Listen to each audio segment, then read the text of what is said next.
It's always fascinating to see how differently music is received in different places in the world. A song that dominates the US charts can sometimes barely make a ripple in the UK market because of varying tastes and cultural contexts that shape each region's musical landscape. In this video, we'll look at 10 #1 hits in the US that flopped in the UK. Take a Bow by Madonna. When Madonna released Take a Bow in 1994, it became one of her biggest hits in the US, spending 7 weeks on #1 on the Billboard Hot 100. The smooth R&B ballad, co-produced by Babyface, showcased the softer, more vulnerable side of the pop queen that resonated deeply with American audiences. But in the UK, where Madonna had historically performed well on the charts, the song only peaked on number 16. This underperformance is puzzling, especially considering her dominance in the late 80s and early 90s. The UK audience is known for gravitating towards upbeat tracks and may have found the ballad too mellow, particularly as Britpop and grunge were on the rise at the time. While still respectable, the song's UK chart position paled in comparison to her typical top 10 performances there at the time. Love Will Never Do Without You by Janet Jackson. Janet Jackson was on a hot streak in the late 80s and early 90s, turning out hit after hit. Her 1989 album Rhythm Nation 1814 spawned 7 top 5 hits in the US, including Love Will Never Do Without You. It was a landmark achievement for Janet, as the song hit #1 on the Billboard Hot 100 in 1991, further cementing her as a pop icon. In the UK, however, the song failed to crack the top 30, peaking at a modest number 34. Despite the song's success in the US, it seemed to lose momentum across the Atlantic. By the time it was released as the album's 7th single, the UK market may have already moved on from the Rhythm Nation era, which had already seen several hits. Last Night by Morgan Wallen.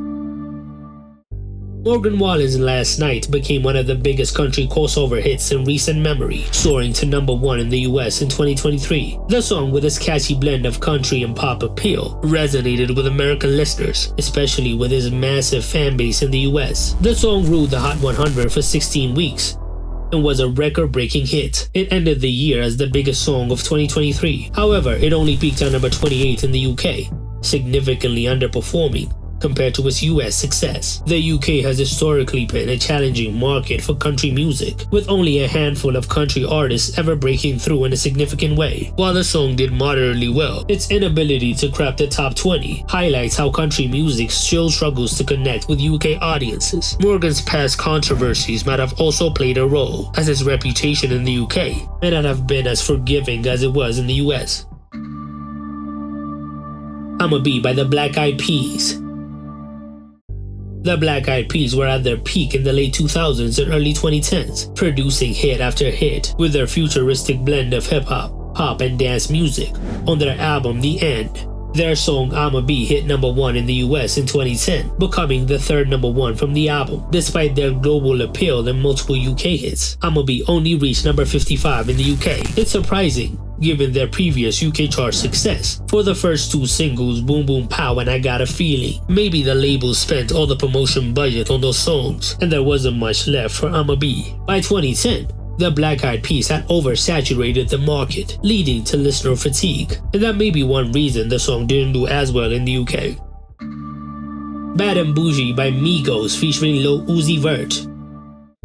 Migos' viral sensation Bad and Bougie became the anthem of 2017 in the US, staying on #1 for 3 weeks on the Billboard Hot 100 and firmly establishing Migos as mainstream stars. The song's catchy chorus, the iconic ad-libs, and that infectious metro beat helped it dominate the American charts, and the memes helped too. However, the song stalled at number 30 in the UK. Hip-hop had historically taken longer to gain mainstream acceptance in the UK compared to the US, and while the genre has grown in popularity, trap music was still in its growth phase in the UK, and while it had a niche audience, it wasn't mainstream enough to push a song like Bad and Bougie higher on the charts. Migos' style was also heavily rooted in southern hip-hop culture, and that didn't translate in the UK. Bodak Yellow by Cardi B. Cardi's breakout hit Bodak Yellow was a cultural phenomenon in the US, turning her from a reality TV star into a bona fide rap superstar. The song spent 3 weeks on number 1 on the Billboard Hot 100 in 2017, driven by Cardi's aggressive delivery that became instantly recognizable. In the UK though, Bodak Yellow only peaked on number 24, a respectable position, but far below its US success. At that time, in the UK, grime and UK drill were on the rise. While Cardi had charisma in spades, it didn't do as well in the UK. While she was exploding in the US, she was relatively new in the UK, and British audiences might not have been as familiar with her backstory and rise to fame. Coldhearted by Paula Abdul. Paula Abdul was a force to be reckoned with in the late 1980s and early 1990s, producing hit after hit on the Billboard Hot 100. Coldhearted, from her debut album Forever Your Girl, became her third number 1 hit in the US, staying at the top for a week in 1989. The song was praised for its slick production, funky bass line, and Paula's sassy vocal delivery. Not to mention its iconic music video, choreographed to perfection, further cementing her as a superstar in the US. However, the song didn't do as well in the UK. It only reached number 46 on the UK singles chart, a far cry from its US success. In 1989, the UK charts were more inclined towards emerging British acts and dance music, making it tough for American pop stars to break through consistently. While Paula had earlier success with Straight Up in the UK, Coldhearted perhaps felt too rooted in New Jack Swing, which hadn't yet taken off in the same way in the UK. I Don't Wanna Cry by Mariah Carey.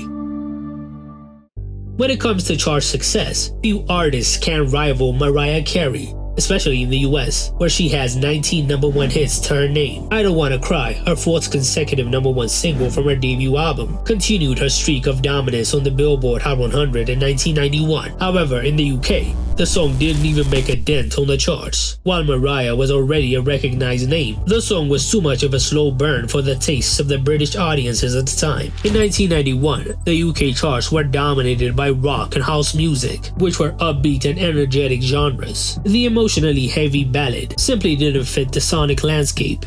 Ballads in general have always had a harder time on the UK charts compared to the US. The UK has often favored faster-paced, more rhythm-driven tracks, generally. Baby Got Back by Sir Mix-a-Lot.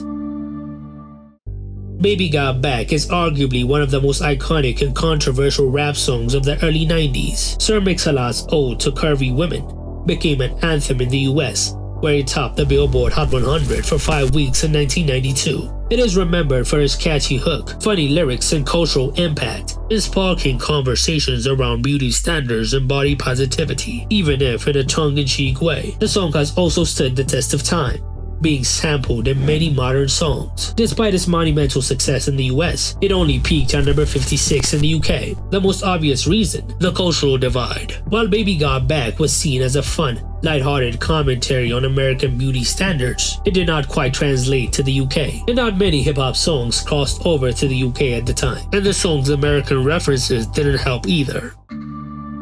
Be With You by Enrique Iglesias.